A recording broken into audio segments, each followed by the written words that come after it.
প্ৰিয় বন্ধু বান্ধৱীসকল, আপোনালোকে শ্যামন্তিকা শৰ্মাৰ খবৰটো বাৰু পালেনে? হয়, অভিনেত্ৰী শ্যামন্তিকা শৰ্মাৰ কথাটোৱে কৈছোঁ। এই ফটো কেইকপি চাই আপোনালোকৰ বাৰু কেনেকুৱা লাগিছে? নিশ্চয় ভালে লাগিছে, নহয়নে বাৰু? এতিয়া অভিনেত্ৰী শ্যামন্তিকা শৰ্মাৰ কেইকপিমান ফটো ভাইৰেল হৈ পৰিছে ছ'চিয়েল মিডিয়াত। ফটো কেইকপি চাই সকলোৱে মুখে মুখে এটাই প্ৰশ্ন যে তেওঁ বিবাহপাশত আবদ্ধ হ'ল নেকি? পুনৰ কোন পুৰুষৰ লগত তেওঁ বিবাহপাশত আবদ্ধ হ'ল? এই ফটোকেইখনত দেখা ব্যক্তিজন কোন? এই ব্যক্তিজনৰ নাম হৈছে জয় লামা। জয় লামা হৈছে ছ'চিয়েল মিডিয়াৰ এজন ইনফ্লুৱেঞ্চাৰ। অভিনয় কৰি খুব ভাল পায় জয় লামাই। এতিয়া মূল কথালৈ আহোঁ। অভিনেত্ৰীগৰাকীয়ে বাৰু কোনেও নজনাকৈ জয় লামাৰ সৈতে বিবাহপাশত আবদ্ধ হ'ল নেকি? পিছে বন্ধু বান্ধৱীসকল, এই ফটোকেইখন আচল জীৱনৰ ফটো নহয়। শ্যামন্তিকা শৰ্মা আৰু জয় লামাৰ নেপালী ড্ৰেছত তোলা কেইকপিমান ধুনীয়া ধুনীয়া ফটো।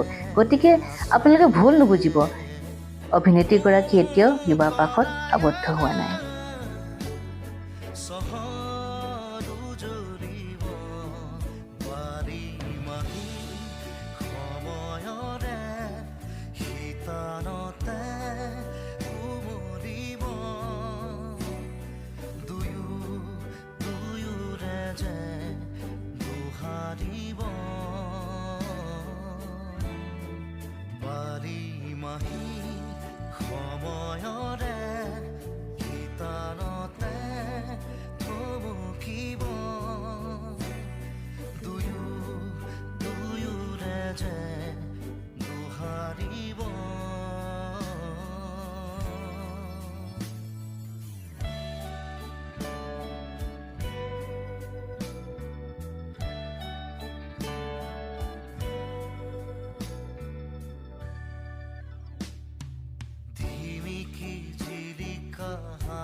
আকাশতে